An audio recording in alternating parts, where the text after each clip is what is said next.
Morning YouTube, unboxing ritual today.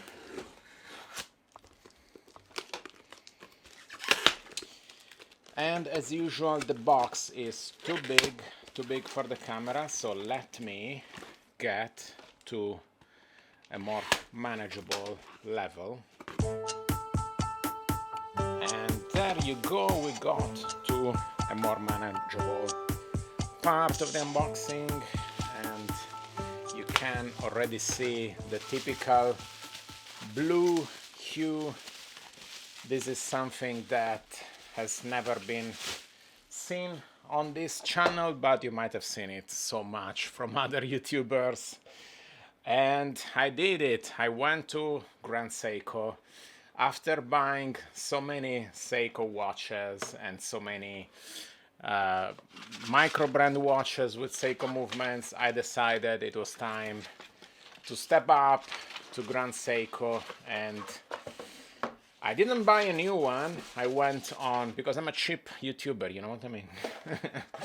I went on Chrono24, I found a good deal, and it's coming from Japan. Here is the warranty, nicely packaged in a little booklet. There you see the difference between just Seiko and Grand Seiko. They give you the leaflet, but they package it into something else. Totally pointless, but yeah, it's for the experience, I guess.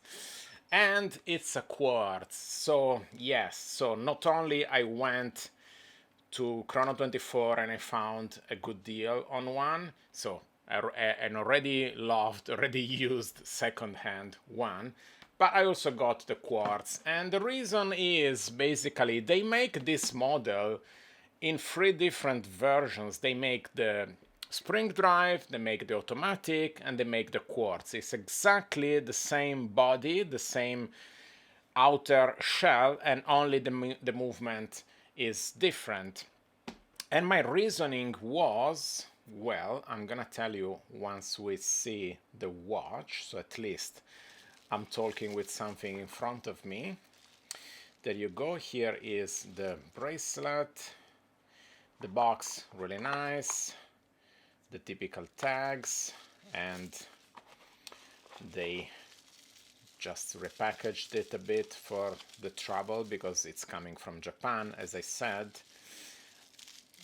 You know, you can find used ones already in the UK, but, and there you go, wow.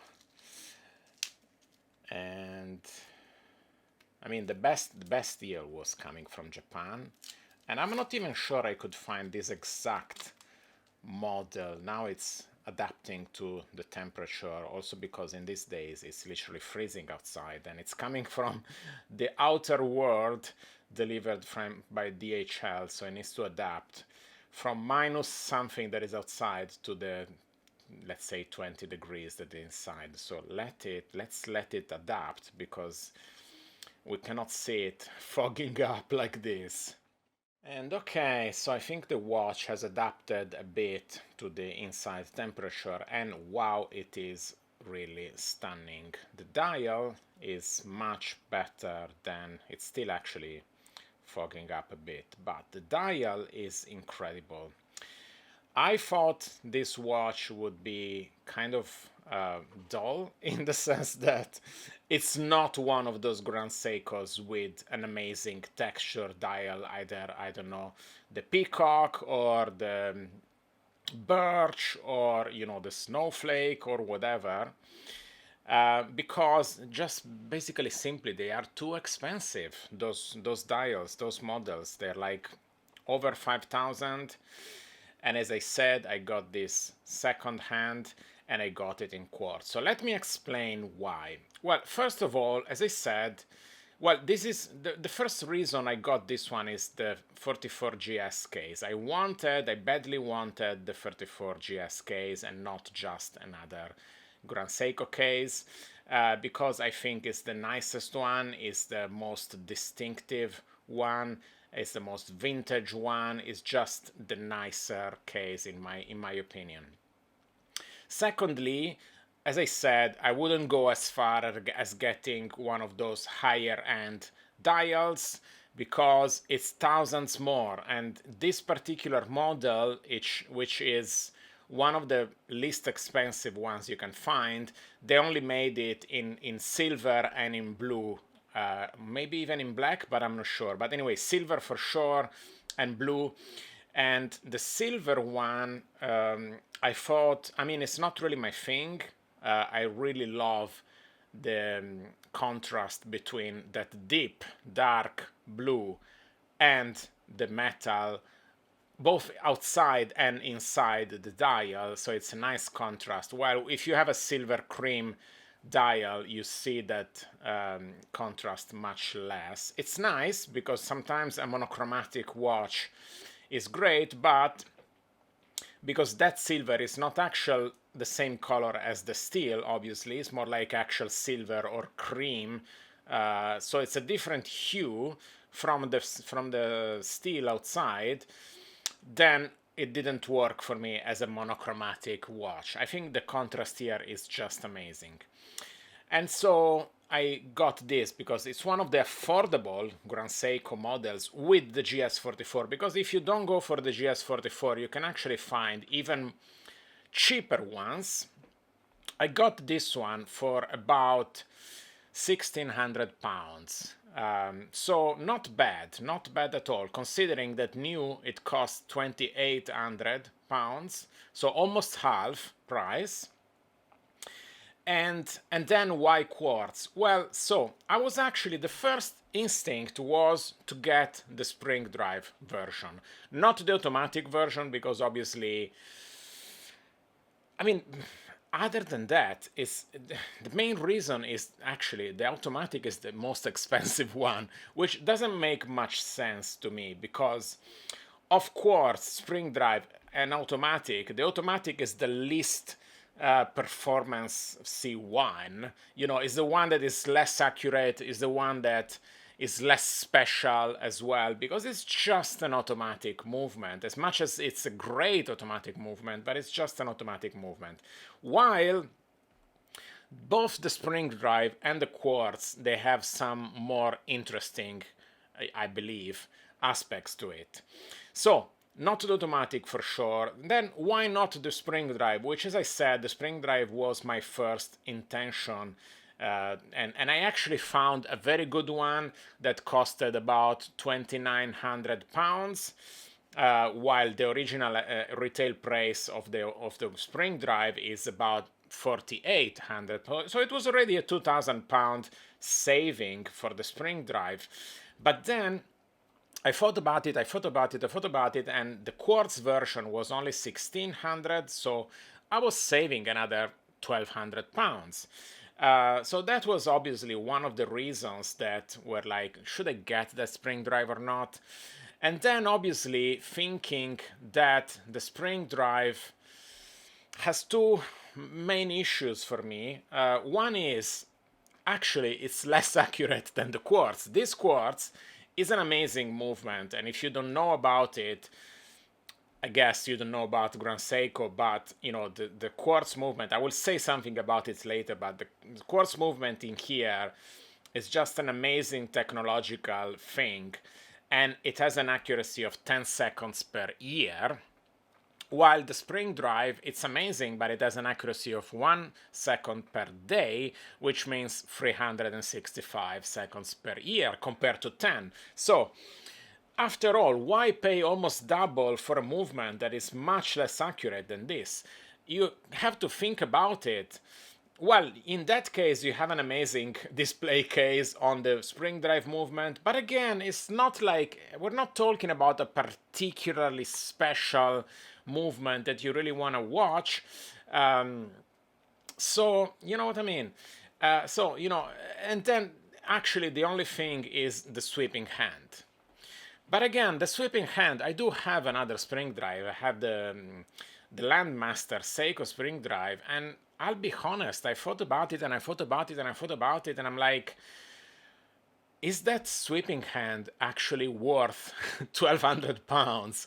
And is it actually worth losing accuracy? And I said to myself, no, not at all, because I don't have any problems with the quartz beating hand, ticking hand, to me, the ticking hand is actually kind of soothing in a way, because it's actually like your heartbeat. So, to be honest, when you have a ticking hand on your wrist, it kind of feels like in the same balance with your body. You know what I mean? That 60 beat per minute ticking of the movement. I don't know, there's something organic about it. It's something like, you know, it's connected to your actually rhythm, the rhythm of your body. So why not? I find it's actually soothing. I don't have any problems with quartz beating, ticking hands. So all that considered, it was a no-brainer. You know, I'm saving money, I have more accuracy, and I have a hand that doesn't bother me. And in a certain way, actually, I think it's more relaxing than the constantly sweeping hand of the spring drive, which everyone praises because, oh my God, look at that sweeping hand. And I sometimes look at that sweeping hand in my spring drive and I'm thinking, but what's all about it? You know what I mean? I look at it for 2 seconds and then I'm like, okay, that's just a sweeping hand, you know? And I actually think that the 28.8 thousand BPM watches, they do actually sweep already well enough, you know, that you don't really see that much difference from that kind of movement and a spring drive. You know, like you really have to squint to see that it's ticking. So when you have some sweeping movements with the 28.8 BPM, BPH, you already have enough sweep. So, all things considered, I went for the quartz and I am so happy.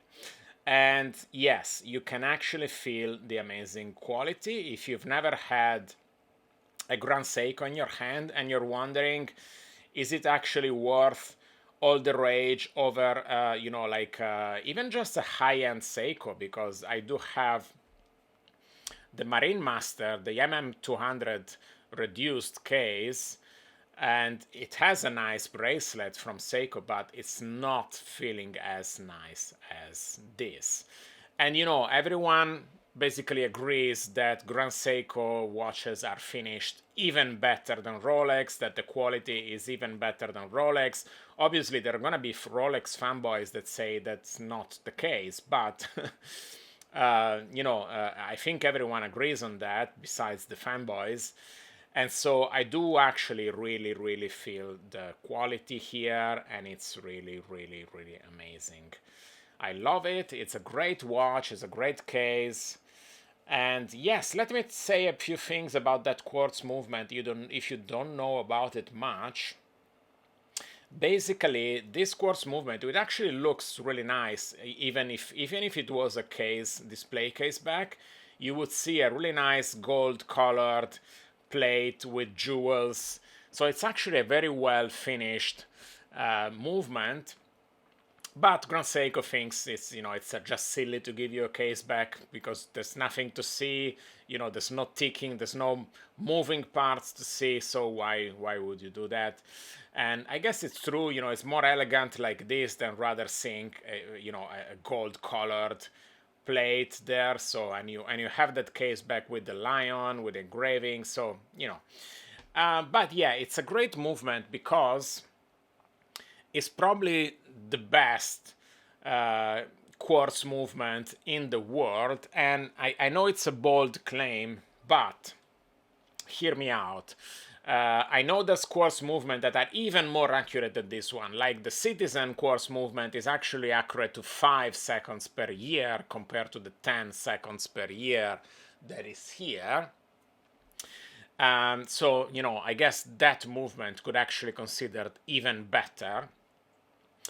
And then there's Casio movements, but Casio movements, they actually work with a connection, with the radio connection, with the Bluetooth connection. So the accuracy is actually because it keeps regulating itself over time, while the Citizen is actually autonomously accurate to 5 seconds per year.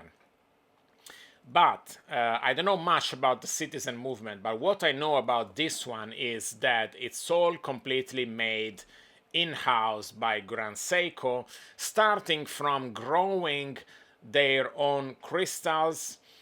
So they grow the crystals, they test the crystals for 3 months.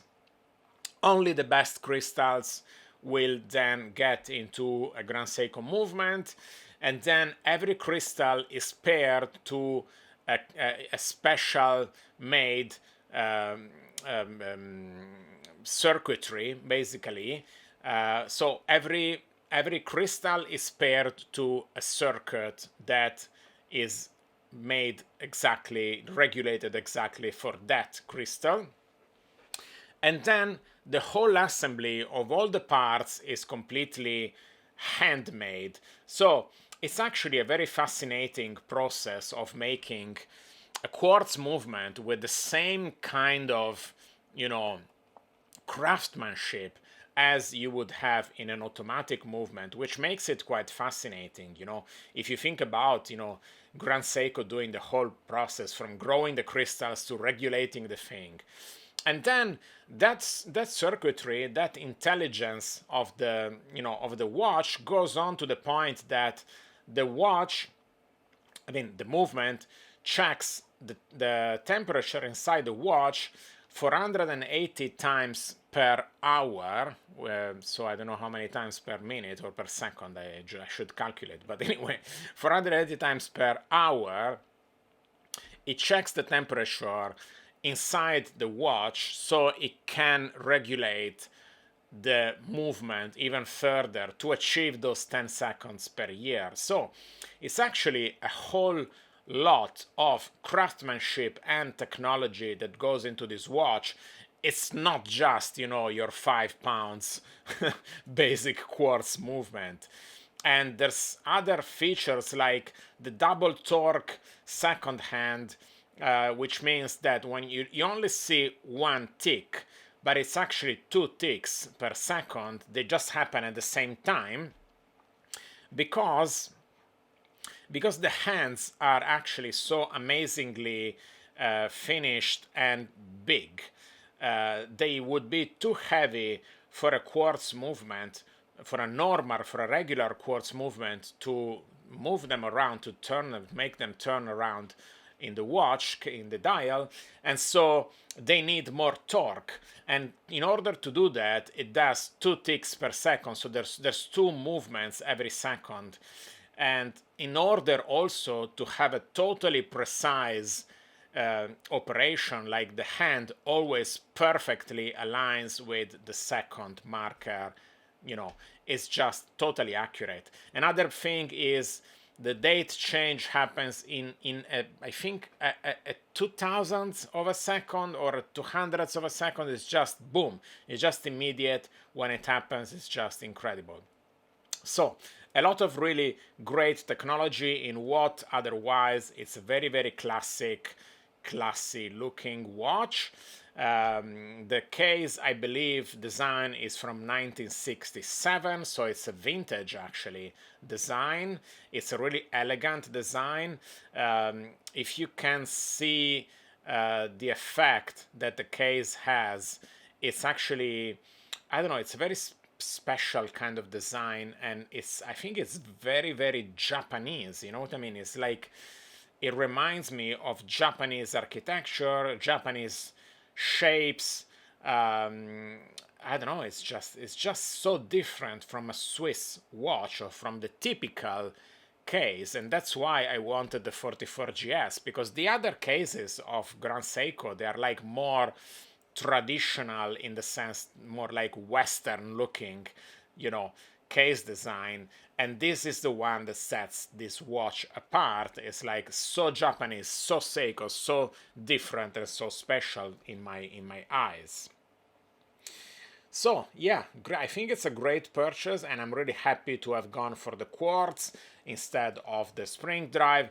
It's also a maintenance kind of thing, because there's people that says this movement won't need any work for 50 years and any maintenance for 50 years because it's sealed, so you can change the battery every maybe couple of years without causing any stress to the movement. And other people says that's actually an error of translation. The Seiko engineers were asked, how often do you need to service this watch? And in a translation, in a lost of translation, they probably meant that the watch, the movement will, I don't know, it's not clear. You can read it online on forums. So it's more like the 50 years is the lifespan of the movement, without troubles, without any issues, but you still have to service it. You cannot just not service it for 50 years. Because obviously there's jewels inside this watch, there's mechanical moving parts. It's not just all electronic. That torque thing I said, and there's moving parts, and they probably need a bit of service, and you cannot just think it's going to work for 50 years without anyone ever doing anything about it. But I don't know, a general consensus I think is that for over 10 years you don't have to do anything to this watch besides changing the battery when required. So that's pretty good to me, in the sense that it requires very little work, while a spring drive movement I do think is probably a bit of a pain in the ass, because it needs to go back to Seiko. It can take a while, it's expensive, so taking care of a spring drive movement, it can be a bit of a hassle in that sense. So I'm totally happy with the quartz, really. I have the same watch, exactly the same watch. Actually, the dial is a bit more beautiful here because you don't have the power reserve indicator, which is honestly not the most elegant thing. And so you have a cleaner design dial, a more accurate watch, a more easy to maintain watch, and you only have the ticking hand instead of a sweeping hand. But as I said, I kind of actually like it better. So it was a no-brainer.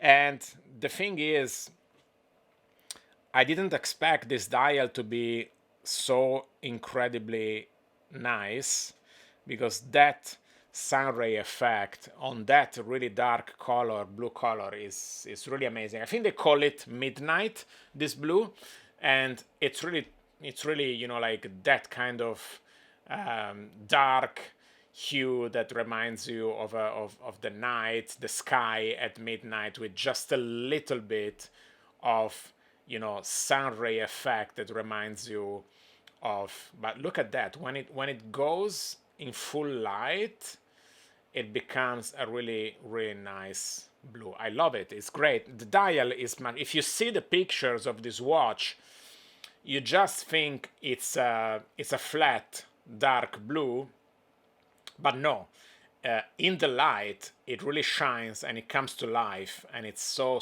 amazing, and I'm really mesmerized. The whole watch is just incredible. Yeah, what else? I don't know. I mean, as I said, the bracelet feels great as well. I hope it's easy to adjust, because obviously I don't want to cause scratches or marks while I need to unscrew, because it's a screw link. And there's no micro adjustment.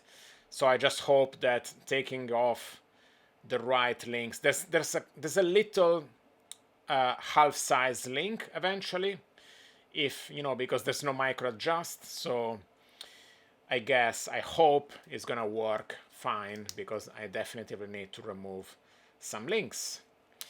Anyway, and also the other thing is, this watch would look great even on a leather strap.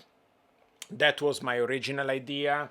I even got a blue leather strap to match to this watch, to match the midnight blue, but I'm not sure. Or actually, I think it was a gray. My idea was to do blue and some gray, like nice gray strap. But once I see this amazing bracelet, it would be almost an offense to not use this bracelet, because it's really, really nice. Although I've seen images of the watch with leather strap, and it looks really, really nice even with the leather strap. So who knows, we'll see. Anyway, thanks for watching. I hope you enjoyed this episode. Remember my giveaways, which will appear the link on the screen. If you want to win some watches, you have to be subscribed to my channel and comment on my review videos, and you can win some watches. If you watch the video, it will explain everything. So thanks again for watching again. Have a good evening and bye.